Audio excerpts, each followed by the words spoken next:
All right, I will say good morning. A great schos parsha to begin. Another week of Maseches Zevachim together. Begin by thanking all of our sponsors for this morning's share. To thank our Talmud Torah sponsors for the month of Kislev, Abba Lino Tova, Allison Adam Steinmetz, in memory of Adam's grandfather, Rabbi Sheldon Steinmetz, Harav Shlomo Tzvi Ruvain Ben Shimon Zichrono Livracha, Samia Malka Esterson, in memory of their parents, Yitzchok Leib ben Aaron HaKohen, Sarah Rachel Bas Baruch Avram, Hinda Bas Henech Ephraim, and their dear friend, Staff Sergeant Naftali Yona, Gordon Hashem Yikom Domo, who fell in battle in Gaza on Erev Hanukkah 2023. Paul and Kathy Pollack, in memory of Leah Bas Shmuel, Zachrini Shulamis Bas Shmuel, and Esther Bas Zachariah. And our Daf Yomi sponsors for today, Alan and Sarah Steinberg, in the schos of continued refuah for Shulamis Chana Bas Sushan. The merit of our Talmud Torah, all the Neshama Sav and Aliyah, the families in Nechama, all those who need a refuah Shavon together with Kol Cholei Yisrael, and we should be zocha to continue B'Soros Tovos Klal Yisrael. Both sides, today's daf is Pei Hey, 85. We have a great daf ahead of us. We are picking up. It was a good day yesterday. We are picking up on, helps to have a short Amud Beis. Right? Again, fine. You just let me have the win. Let me have the win. So we are picking up on 85a, Pei Hey Amud Aleph, Amar Ula, which is 2, 4, 6 lines down from the top. Amar Ula, Emure Kachim, very interesting case here. Emure Kachim, Shehelan Lefnei Zrikas Daman. Suppose say, here's the case. You have Kachim Kalim, you have sacrificial limbs of Kachim Kalim that were placed on the Mizbeach before Zerika. Before Zerika was done. So obviously now remember, we're talking over here, our topic is karbanos that are invalid, that were placed on the Mizbeach anyway. That's our topic. So remember again, the shaila over here is, if you have this karban that ultimately again, if you have this carbon, so kachim kalim, that was placed on the mizbeach inappropriately, it was really invalid. And then what happens? Halacha l'maisa was placed there before the zrika. So up until now, remember again, the normal sequence of events is that sacrificial limbs are only placed on the mizbeach when? After Zrika. So remember, Zrika is the primary service in karbanos that affects kapara. So you've always been operating with this idea, Zrika is already done, you've placed the limbs on the mizbeach, once it's there, don't take it down. So now, this is a little bit of a wrinkle. Let's say again, the limbs of Kachim Kalim were placed there before Zrika. So we'll say, so what's the shaila? Should we take them down or not? To which Ula says, lo yirdu. Ula says, no, don't take it down. Why? Na'asu lachmo shal mizbeach. Ultimately, again, literally translated, they have become the bread of the mizbeach, which means essentially, once they're on the mizbeach, that's where they remain. Again, Abba says, so the novelty, this is different than any previous case, because in all of our previous cases, the limbs were always being put on the mizbeach after Zrika. Here it's before Zrika. I might have thought the Havamina is that should make a difference. Ula says no. Once it's on the Mizbeach, it's Lachmei Mizbeach, leave it alone. Lach Moshe Mizbeach, leave it alone. Rabbi Zera. Af Anan Anametinir. Rabbi Zera says the truth is, we already saw this in our Mishnah. Where did we see this? Shenishpach Tama, the Shiyatza Dama Chutz Lekilayim. So also remember again, some of the disqualifications that the Mishnah talked about were the following cases. Let's say again, Rabbi say you had a carbon and the blood spilled. So there was Zrika was never done. Zrika was never done. Or the blood was taken outside of the permitted area of the Samikdash. So these were examples in the Mishnah of karbanos where ideally they should not be put on the Mizbeach, but if they were put on the Mizbeach, then what? Lo teireit. So what do you see from here? That apparently even without Zrika, once you put the carbon on the Mizbeach, you don't take it off. To which, so all that's happening over is Rabbi Zera is simply supporting Ula's statement. So we'll say in those cases, there's no blood to be sprinkled. Right? In other words, there's no blood. The blood spilled, or the blood was taken out of the permitted area. So in those cases, even if you wanted to sprinkle the blood, there's nothing to sprinkle, and yet what's the halacha? Amrit im alolo yerdu. The halacha is, once the carbon was placed on the mizbeach, don't take it down. Then hacha the imbal rog zorek lakol shekain. Now, both say in our case, remember the limbs of the kachim kalim were placed on the mizbeach before zrika. But what? There's still blood. still blood. If you wanted to do zrika, you could do zrika. So of course it should be kosher. So that's the argument. If halacha l'maisa, in a case where there's no blood to do zrika with, the Mishnah said that if you accidentally put the carbon on the mizbeach, you don't take it down, then all the more so in our case, where when you put the carbon on the mizbeach, there's still blood to do zrika with. Of course you wouldn't take the carbon down. To which the Gemara says, hold up.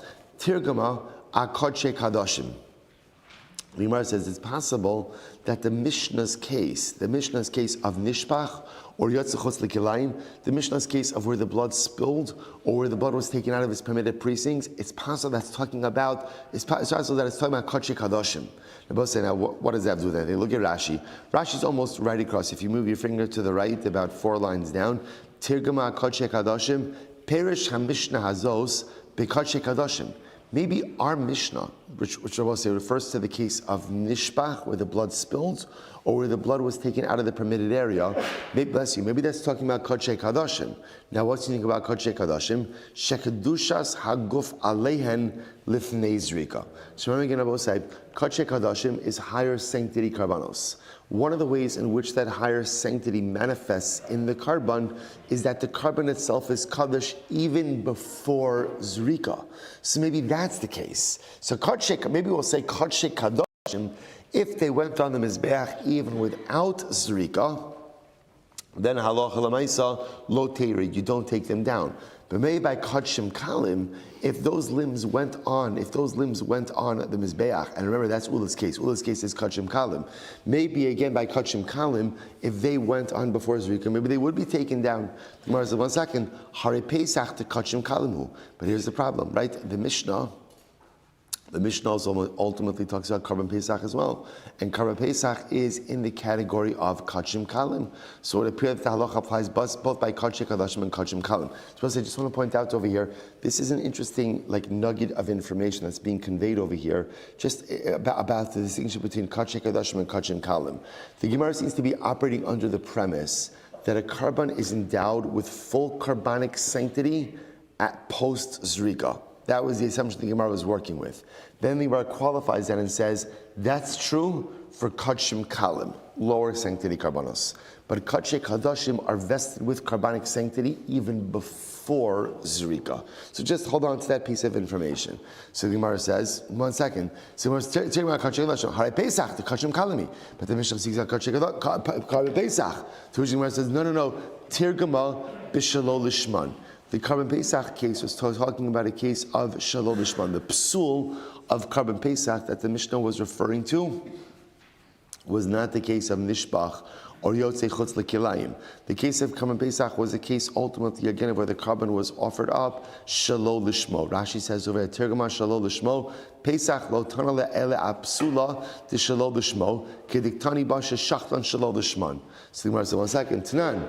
V'kulan sha'alu chayin legabi mizbeach yerdu. Hashchutin lo yerdu. Rabbi said, again, the Gemara is just quoting from the Mishnah.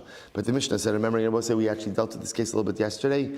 Any carbon, anytime the actual living animal was brought up to the top of the mizbeach, what's the halacha? Take it down. Now, what can you infer from that? That ultimately, again, if the animal was in fact taken up and shechted on the top of the mizbeach, that you would not take it down. What's the case? My love, loshna kodshe kadoshim v'loshna kodshim kalim. And I both say, if you notice, from the Mishnah doesn't seem to distinguish between kodshe kadoshim or kodshim kalim. In which case, it sounds like both of these types of karbanos, if they went up on the mizbeach before zrika, the halacha would be lo teirei, don't take them down. To which the Gemara says, lo. Hashchutin mehen yerdu, mehen lo yerdu. That's not true. The Gemara says, rather, the way to read the Mishnah is, if you ended up bringing a living animal to the top of the mizbeach, you should take it down. But if you ended up shechting it on top of the mizbeach, certain items are brought down and certain items are left there. To which the Gemara said, what would be that distinction? Apparently, if it's Kodshim Kalim before Zrika, which it is, you would take it down. If it's Kodshe Kadoshim, you would leave it there. I, the Gemara says, V'ha kulan katani. But that's not what the Mishnah says. The Mishnah says lashon of kulan, right? All of them, which sounds like there is no distinction between kachei kadashim and kachim kalim, to which the Gemara says, kulam achayim. No. The kulam, all of them was referring to the living animal.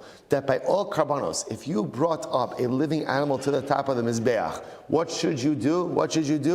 Take it down. To which the Gemara says, pshita. That's obvious. I was supposed to say, it is obvious. Remember, you should not be shechting karbanos on the top of the mizbeach. So therefore, it is an obvious statement to say that if you brought the living animal to the top of the mizbeach, what should you do with it? Bring it down. That's obvious. To which the Gemara says, no. Lola, listen to this. The olam achayim really is talking about living animals. Ubedukin shebe'ayin aliba de Rabbi Akiva. Okay, and it's talking about the Rabbi over here. This is actually very interesting. We're going to get into this a little bit more fully in just a little bit.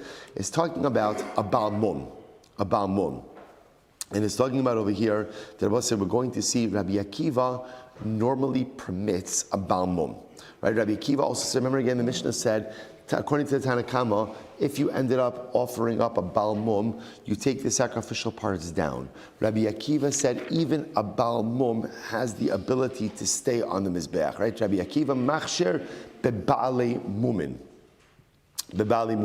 So both say, Gemara said, listen to this. Now we're going to see, by the way, what type of Baal Mum does Rabbi Akiva allow. We're going to see Dukin Sheba'ayin. So both say, interestingly enough, the way that Dukin Sheba'ayin is often translated is as a cataract. Cataract is before cataract surgery, right? So a cataract. Now we're going to see why exactly we're talking about that. But we'll come back to that. Da'amar im alu lo yerdu. That's the case. So both say that's the chiddush over here. That according to Rabbi Akiva, there are certain, everybody else holds that by Bali Mumin. Bali Mumin is one of the things, like a treifa, where if you see that, you got to take it down. Even if one of them is back, you take it down. Rabbi Akiva is of the opinion that with certain types of Mumin, you can leave it on the Mizbeach. To which the Gemara says, B'mayo kimta. So therefore, how are you establishing the Mishnah? B'psulin. Ultimately, psulin. Ema seifa. Here's the problem. Look at the seifa. V'chein ola sha'ol sechaya l'rosh hamizbeach tereit. Right, that if an ola ultimately again went up, with the ends of our Mishnah, if you took a living ola, right, so before you slaughtered the animal, you took a living ola to the top of the mizbeach, so what do? Bring it down. Shachta b'rosh hamizbeach. If it's just our Mishnah, if you ended up shechting it on the mizbeach, yafshit v'yinasach bimkoma. So literally flay it and cut it up into pieces on the top of the mizbeach. I don't understand. V'ipsula nebosener. If we're talking enough, you're establishing the Mishnah is talking about an invalid carbon. Ipsula bas hafshet v'nituachu. They say if the ola, right, if we're setting up the Mishnah is talking about an invalid carbon. If that's the case, if you have an invalid ola, they both say there is no flaying and there is no cutting up of the sacrificial parts by an invalid ola. After all, how do we know that? They both say, how do you know that statement? V'nitach osa amrachmana osa kshera v'lo psula. Because the pasuk says, you shall cut it up into sacrificial parts. Osa it. It refers to a valid carbon and not to an invalid carbon. To which the Gemara says, Seifa asan l'kshera. No, to which the Gemara wants to remake this. The Gemara wants to say, the Gemara wants to say at the Mishnah, the end of the Mishnah is talking about a kosher animal. Umay kamash malan. So okay. So I understand the Ola case is talking about a kosher Ola. So what is it coming to teach me? The yesh. So again, remember, the last case of the Mishnah was, if you brought up a living animal to the top of the Mizbeach, what should you do? Bring it down. If you ended up slaughtering it there, so then the lashon of the Mishnah was, so that's the halacha. If you brought up a living animal to the top of the Mizbeach, bring it down. If it's an ola sha'ol sachaya l'rosh hamizbeach, tereit. Similarly again, if you have an ola that was brought living to the top of the Mizbeach, bring it down. If you shechted it on the top of the mizbeach, then what should you do? You should flay it, right? Take off the skin and cut it into parts, cut it into sacrificial parts. So the Gemara says, okay, so what's the chiddush over here? What exactly is the chiddush? So the ma'kamash malan tiyesh hefshet v'nituach b'rosh hamizbeach. So the chiddush, I'll tell you what the chiddush is. The chiddush is that there is flaying and cutting up into parts on the top of the mizbeach, right? That's the chiddush. Okay, to which the Gemara says, that's fine. if you actually subscribe to that. Uleman da'amar ein hefshet v'nituach b'rosh hamizbeach ma'ikal meimar. But I will say, so apparently, this is going to be a machlokes. This is a machlokes. In other words, this concept that the Mishnah kind of espouses as something that everyone agrees with, not everyone agrees with this. So according to the opinion who says that even if you ended up shechting your olah on the top of the mizbeach, you can't flay it and cut it up into parts on top of the mizbeach. So what is there to say?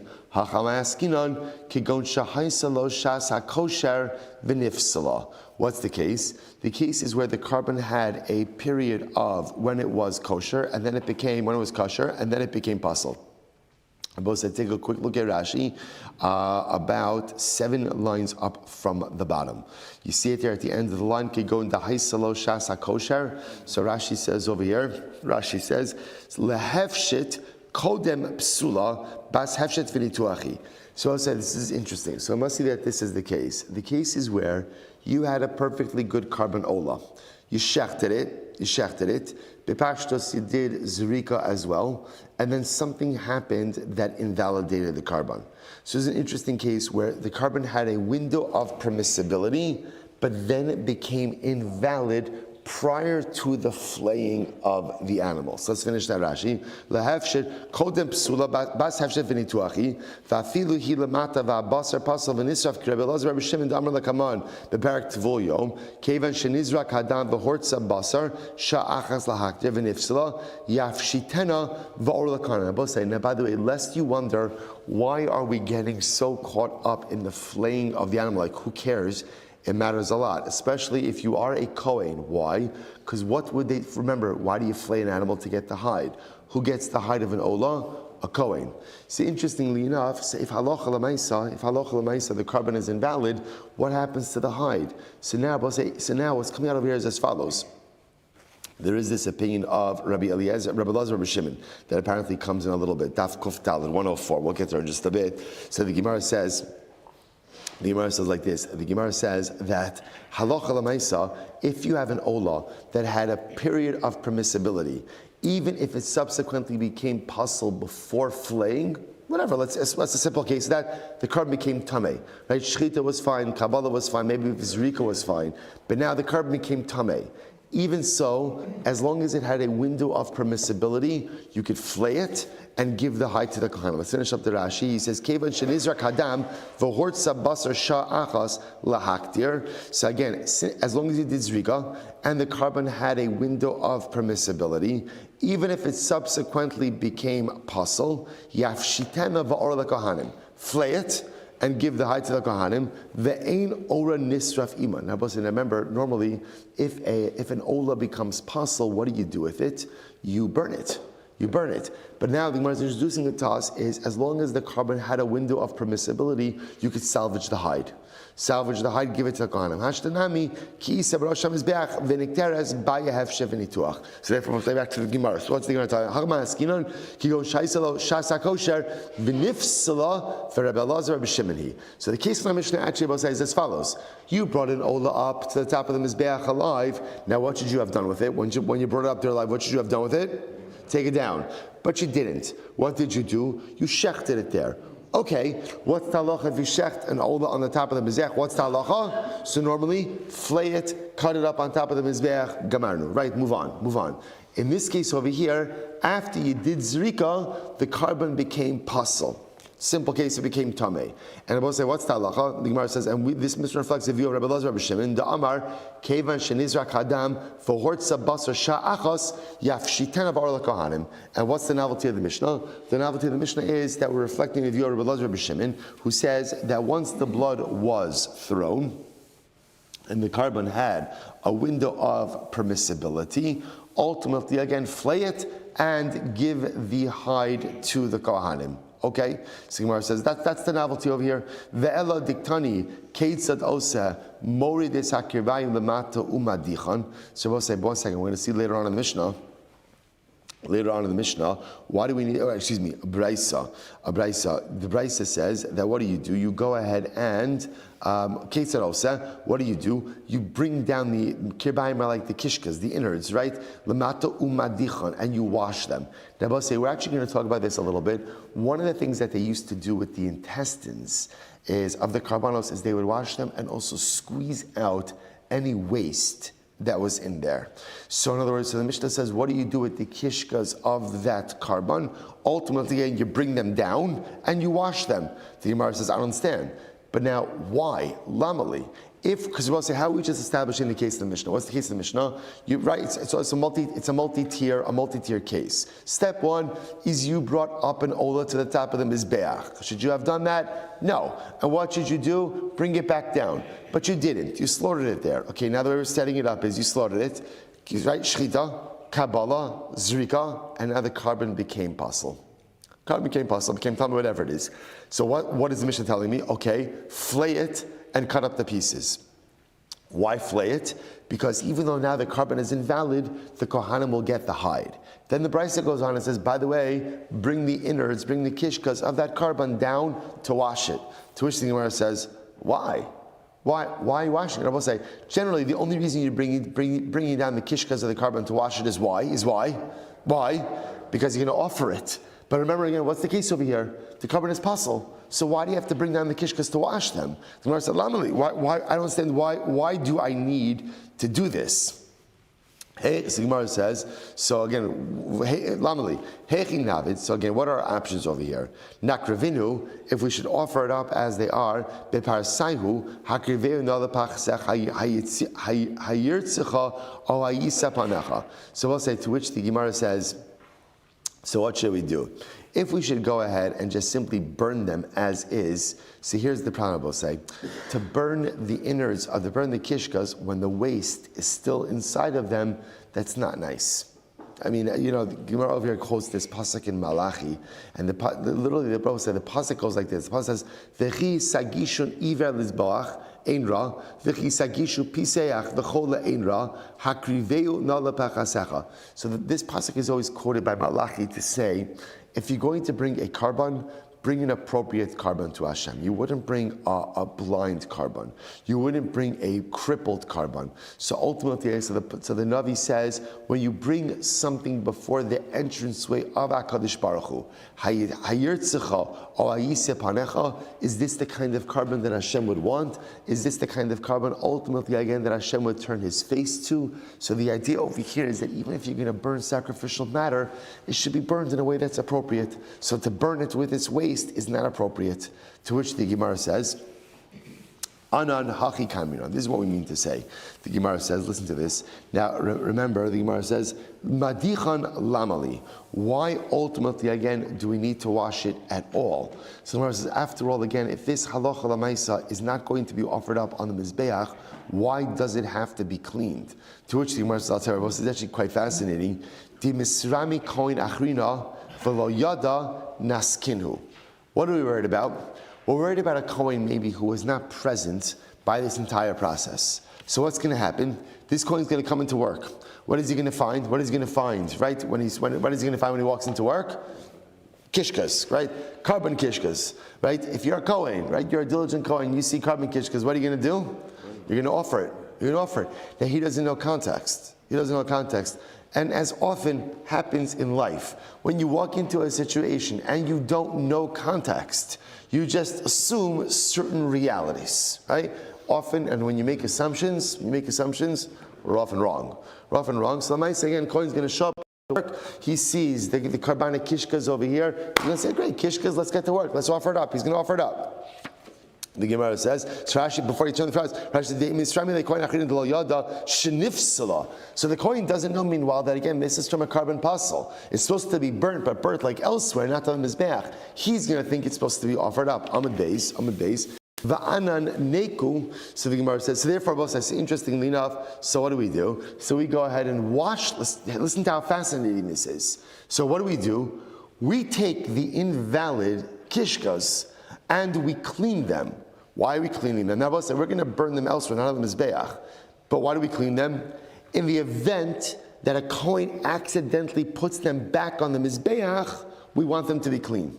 So the Gemara says, 1 second.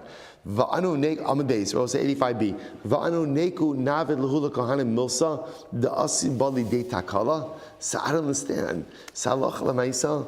It almost seems like we're setting up the Kohen to make a mistake. Like if he walks in and he sees unclean kishkas, everyone knows what do you do with unclean kishkas? What do you do with them?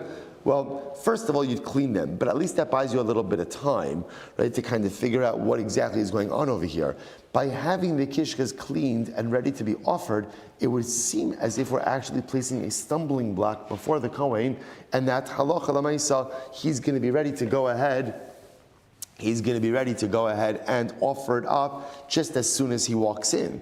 To which the Gemara says, "Afilu haki." Listen to this. The Gemara says, "Yeah, to a certain degree we are. Afilu haki." Adifa shelo yu kadshe shamayim mutalan kinavela. So Rabbi said this is pretty incredible. That the Gemara says essentially we have a choice over here. What's the choice?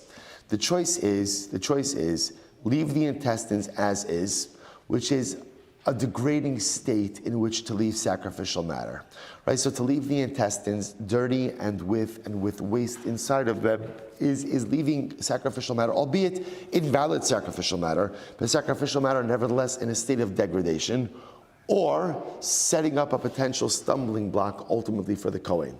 To which the Gemara says if we have to choose one of those, we're going to choose to make sure that sacrificial matter is not left in a degrading state. So therefore, we wash the intestines, even though, again, they're not fit to be used. And we know full well that what could happen, if somebody walks away for a second and a Kohen just comes in not knowing context, he may end up offering up. Now, obviously, I will say, we're going to try to get rid of this in a quick fashion, right? So it's not going to end up happening. But yes, the Gemara says we understand that we are creating a potential stumbling block situation for an unsuspecting, well-meaning Kohen. But we would rather do that than leave the sacrificial matter in a state of degradation. We'll say so fascinating. We'll say, I'll point out over here, it's such an incredible metaphor for life also. Sometimes in life, there's not a good choice. There's not a good choice. And sometimes you just have to choose the lesser of two compromise choices, right? We always want the lechatchila choice. Sometimes in life you don't have it. Sometimes I don't want to even use the word the lesser of two evils, because that sounds already inherently negative. Just sometimes there's not a great choice. So you just have to choose the best choice available to you. Incredible. So I just want to point out, by the way, I just want to bring you back to our original conversation, because we're not really finished with it. Remember again, how did this entire journey begin? It began with Ula, right? What did Ula say? Ula said that if you have limbs of Kachim Kalim that are on the Mizbeach before Zrika, what do you do? Leave them there, right? Lo tered, lo yerdu, don't take them there. Why? Nasu lachmo shel mizbeach. They're literally, again, the food, the bread of the mizbeach. Now, again, I'm both saying, what was the novelty there? All right, everyone seemingly agrees with Ula's statement by Kadshe Kadoshim. Because Kadshe Kadoshim, when are they sanctified? Already earlier, even prior to Zrika. Kachim Kalim really get their Kedusha by Zrika. I would have thought that therefore if this invalid sacrificial limbs are placed on the Mizbeach before Zrika, you should take them down. Ula said no, leave them there. Now that's Ula. That's how this entire conversation started. The reason I'm sharing this with you is watch what happens. Says the Gemara, Amar Rabbi Chia bar Abba, bar Rabbi Yochanan. Here it is. So now we're coming full circle. Emuri kachim kalim shel lefnei zrikas daman yerdu o lo yerdu. So I'll say, see what's happening over here? This is so great. We started with a declarative statement of Ula, that if you put sacrificial limbs of Kachim Kalim on the Mizbeach before Zrika, don't take them down. Now we launched, that led to a whole conversation. Now we're coming full circle. But in the circle, the statement is not a statement, the statement is a question. If you put sacrificial limbs of Kachim Kalim on the Mizbeach before Zrika, obviously we're talking about an invalid karban. So do you take them down or not? Why are you just asking about taking it down from the Mizbeach? Why don't you also ask, is it subject to Me'ilah? To which the Gemara says, great, Amalei, Me'ilah lo kami baili, Zrika hu de kami baili, Zrika de kavai hu be Me'ilah. To which the Gemara says, I'll tell you why, because that's not our question, right? That's not, stay on topic, which is funny for the Gemara to say stay on topic, right? Because the Gemara never says, but the Gemara says stay on topic. It's not our question. Question is not about Me'ilah, right? Our question, because we will say, remember again, to a certain degree, we're going to see they're a little bit interconnected, because when does something become subject to Me'ilah? Remember again, Me'ilah is illegal use of consecrated property, right? Or illegal mundane use of consecrated property. When does something become subject to Me'ilah? When it is fully the property of the Beis HaMikdash of HaKadosh Baruch Hu. So if you think about it, these two questions are interconnected. At what point in time, if you place the limbs on the Mizbeach, do you not take them down? So the Gemara says, if I place the limbs of Kachei Kalim on the Mizbeach, before Zrika, it's an invalid carbon, do I take them down or not? So the Gemara says, well, also ask, is it subject to Me'ilah? Because they are interconnected. Which the Gemara says, Me'ilah is not a topic. Me'ilah is not a topic. The Gemara says, Ki kami baile yirida. Ultimately, our question is about placing sacrificial limbs, right? Invalid carbonic limbs on the Mizbeach and then taking them off. That's our question. So the Gemara says, Upashit lo yerdu ve'in bahen Me'ilah. Okay, so what does the Gemara say? And we resolve the question. What's the resolution? If you put the limbs of an invalid kachim kalim on the mizbeach before zrika, what's the halacha? Don't take it down. Don't take it down. Which Rabbi say is what Ula said on the beginning of Amud Aleph. Rabbi Nachman bar Yitzchak Masni Hachi. Rabbi Nachman bar Yitzchak had an alternate version of this previous discussion. What did he say? Rabbi Abba. Boy, Rabbi Yochanan. So Rabbi Abba said, Rabbi Yochanan asked the following question: if you placed the limbs of an invalid kachim kalim on the mizbeach before zrika, yesh bahen me'ilah olo. So let's see what just happened. In this alternate version, the primary question that was being asked was about Me'ilah. Same case. You're placing the limbs of kachim kalim on the mizbeach before zrika. So what's the shaila? Are they subject to Me'ilah or not? So in this version, Amali Rabbi Ami v'ti bailecha yerida. Why don't you also ask, if you place them on the mizbeach, should you take them down? I'm not talking about Yerida, right? And it's obvious that you wouldn't take down the limbs, because once you place sacrificial limbs on the Mizbeach, they become literally, again, the bread of the Mizbeach. There's nothing more to talk about. Ki kami baili, where's the Shaila? Me'ilah, ultimately by Me'ilah. And I will say, what's talacho? Pashit hachi, lo yerdu, ve'ein bahen Me'ilah. So I will say, both, they do not come down from the Mizbeach, and they are not subject to Me'ilah. So therefore I will say, this is one of these really great sugyas where literally, again, we started on Amud Aleph and now we got to 2 dots and now there's resolution. So this whole thing started, remember again, Abosai, if you place the limbs. Now, let's go with what everybody seemingly agreed with already entering into this sugya, even though it's not explicitly stated. If you place the limbs of Kodshei Kadoshim on the Mizbeach before Zrika, again, remember, Abosai, I'm not going to keep saying it, I'll say it one last time. Then that's it, right? Remember again, all of these cases are invalid karbanos, right? That's all of these cases. You're placing invalid karbanos on the mizbeach, and our whole subject is, if you place it, you don't take it down, or under what circumstances do you leave it? Under what circumstances do you take it down? So everyone is agreeing that if you place the limbs of kachei kadoshim on the mizbeach prior to zrika, you don't take it down. The shaila was, what about kachim kalim? Because kachim kalim really achieve their full carbonic kedusha with zrika. So in our case over here now, what ended up happening? You placed the carbonic limbs on the mizbeach of the kachim kalim before zrika. Now you realize I placed that invalid carbon on the mizbeach. Do I take it down or not? Ula said no. This obviously sparked an entire conversation. And I will say, bottom line, halacha l'maisa, we don't take it down.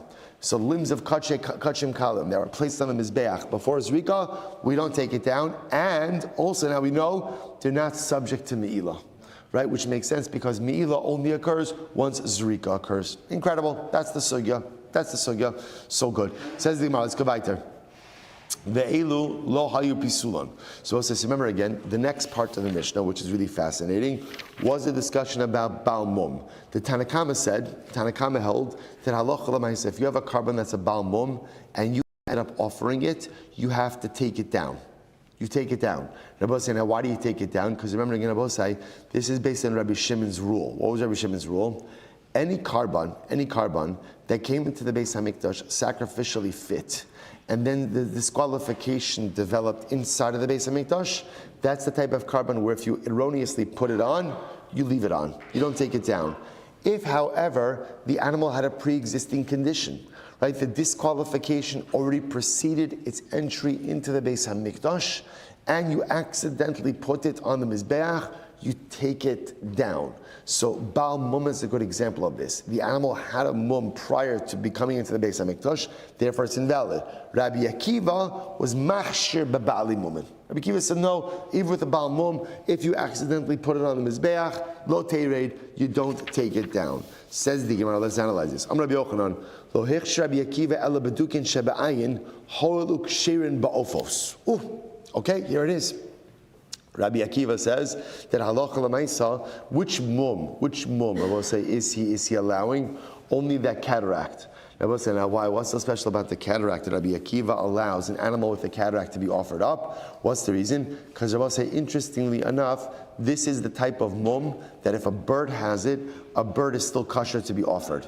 So I didn't know, okay, I guess there are bird cataracts also, right? So l'maisa, again, because this type of mum is kosher by birds, therefore Rabbi Akiva holds that ex post facto, if you ended up putting this animal on the Mizbeach, don't take it down. So the Gemara says, but one important qualification, for who shakadim hekdeshon es mumon. Now obviously this is talking about a case where the consecration occurred before the mum. So the consecration occurred first, the animal was consecrated, then it developed this mum. Again, remember, everyone is agreeing, even Rabbi Akiva, don't offer it. But if you did end up putting it on the Mizbeach, then what Rabbi Akiva says, don't take it down. Why not? Because this is the type of mum that would be permitted by birds. So if you ended up putting this animal on this carbon on the Mizbeach, don't take it down. Don't take it down. But only if the consecration preceded the mum. But if the mum was there first, then what? The entire consecration really never vested on the animal. If that's the case, then even Rabbi Akiva would agree, if you ended up putting it on the Mizbeach, take it back down. Umod Rabbi Akiva, it's very interesting. Rabbi Akiva agrees. Rabbi Akiva ba'olas nekeva. Rabbi Akiva agrees that if you ended up offering up a female ola, tikishakada muma leg deshadam. Rabbi saying normally an ola is a male animal. So Rabbi Akiva says that if you consecrated a female animal, that is the equivalent to consecrating a Baal Mum, which makes sense, right? Because again, the disqualification is already there prior to the consecration. But Rabbi Yirmiyah, so it's an interesting case over here. Rabbi Yirmiyah, yesh nirva ba'ofos o ein nirva ba'ofos. So we'll say, so we know that one of the disqualifications of an animal is if the animal was violated. If a person violated an animal, the animal is disqualified. Is there such a thing as a violated bird? Now we'll say, the Gemara is not asking about the metzias of it, right? The Gemara is asking, you'll see, you underline like this, like, why are we talking about this, right? So you'll see why this is a question in just a moment. Mi amar mina behema lohotzi es harova v'hanirva. So we'll say, so on one hand, if you ever look at the disqualification of an animal, the disqualification is always a twofold disqualification. Number one, an animal that violates a person, or a person that violates an animal. It's always that double lashon. So do we say, kol hecha de'ise barova isa benirva, kol hecha de'lese barova lese benirva. So we say like this, when the animal has the physical ability to violate a person, that's when the animal is disqualified if it is violated. When the animal does not have the ability to violate a person, so ultimately, again, the animal itself is not disqualified by being violated as well. So therefore, I will say, again, the Gemara says, Bepashto, so therefore a bird, obviously, again, doesn't have the ability to disqualify, to violate a person. So because a bird doesn't have the ability to violate a person, maybe it's not disqualified if it is violated as well. O Dilma, I will say, just to be honest, right? There are certain pieces of Torah where, right, your wife asks you, what did you learn today? Okay, you can share it. And then there's other stuff that you're just going to say, I don't remember, right? So the Gemara says as follows. Ol Dilma, Again, but Torah hi v'lilmo dani tzarech. Okay, we have to learn. So what the Gemara says as follows: Ol doma harei ne'avda ba'avera. So we'll say, on the other hand, obviously, if the bird was violated, an avera was done with the bird. So we'll say, so that's the shaila. That's the fundamental. It's a fundamental shaila about the nature of the disqualification itself. Amar Rava. So Amar Rava says as follows. So Tashma, let's analyze. So Tashma, Rabbi Akiva machshir bali mumin. We'll say first wide line. Rabbi Akiva holds that Allah Chalamayis again Bali Mumin. That again, remember that even a Bal Mum, if you place the Bal Mum on the Mizbeach, Halacha Lamaisa lo tered, you don't take it down. So the Gemara said, now again, remember, now even Rabbi Akiva, it's not any kind of Bal Mum, it's only certain types, right? Dukin Shaba'ayin. Vem Isa. Nachshir nami bin yirva, hoel v'kasher ba'ofos. So we'll say, if that's the case, Rabbi Akiva should have also included in his heter what? A bird which was violated, or an animal which was violated. Why? Because Rabbi Akiva is not supposed to remember again. Why does Rabbi Akiva say that an animal with a cataract, if you put it on the mizbeach, you don't take it down? Why not? Because such a disqualification is kosher by birds.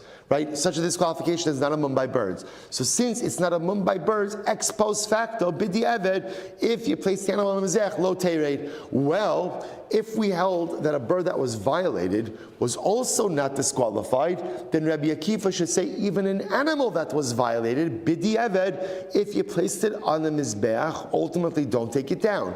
Now the fact ultimately, again, that Rabbi Akiva didn't say that indicates to us what? That Rabbi Akiva holds that if a bird was violated, it is puzzle, which indicates to us that the disqualification for immoral activity applies even if the animal can't violate someone else. A violated animal or violated bird ultimately, again, is going to be disqualified. Shma mina. So we'll say the shma mina is that a bird ultimately, again, will be disqualified from carbonic usage, even though the bird doesn't have the ability to violate a person, but since the bird can be violated, a violated bird will be disqualified. We also learn this. Hanirva va'mukza va'ne'avad ve'esnan u'mechir v'tumtum ba'adrogenus kulan mitamin begadim abei sabliya shmamina. So we'll say, so we also learn this explicitly, that a bird that was violated, a bird that was set aside for avodah zarah, worshipped for avodah zarah, given to a harlot as payment for her services, sold for a dog, a tumtum bird, an androgynous bird, all of these birds. This bird has had a tough life. I'm just saying, just in general, right? Right? The Gemara says, "Kulan mitamin begadim abei sabliya." So we'll say in all of these cases, if halacha lamaisa, the Kohen did malika on any of these birds, and then a person consumed it. Remember, bird conveys tumah ultimately while being swallowed. Ultimately, again, the Gemara says, "Shmamina." What do you see from here? You see explicitly that halacha lamaisa, a bird which was violated, ultimately again is not fit to be used as a karban. So halacha lamaisa, even though normally we mention these two things together, right? If an animal violates a person or is violated, even if an animal can't violate, but can only be violated, like in the case of a bird, ultimately again, the violation of a bird will disqualify it ultimately again for use on the Mizbeach. So Rabbi Akiva, remember again, Rabbi Akiva allows a Bal Mum, but again, only Dukin Sheba'ayin, only a very specific mum like the cataract. Why? Since ultimately, again, that is kosher by birds, therefore, halacha lamaisa, ex post facto, if you ended up offering up this animal, it will be kosher. However, again, if the animal was violated by birds, ultimately, even just violation is still going to be prohibited, and therefore, again, halacha lamaisa, so even Rabbi Akiva would agree that such a Bal Mum, or such a disqualification, if you brought it on the Mizbeach, we'd have to take it out. Okay, so we'll stop over here for today. We'll pick up at Rabbi Chanina's Skana Kohanim tomorrow. Shkayach, everyone.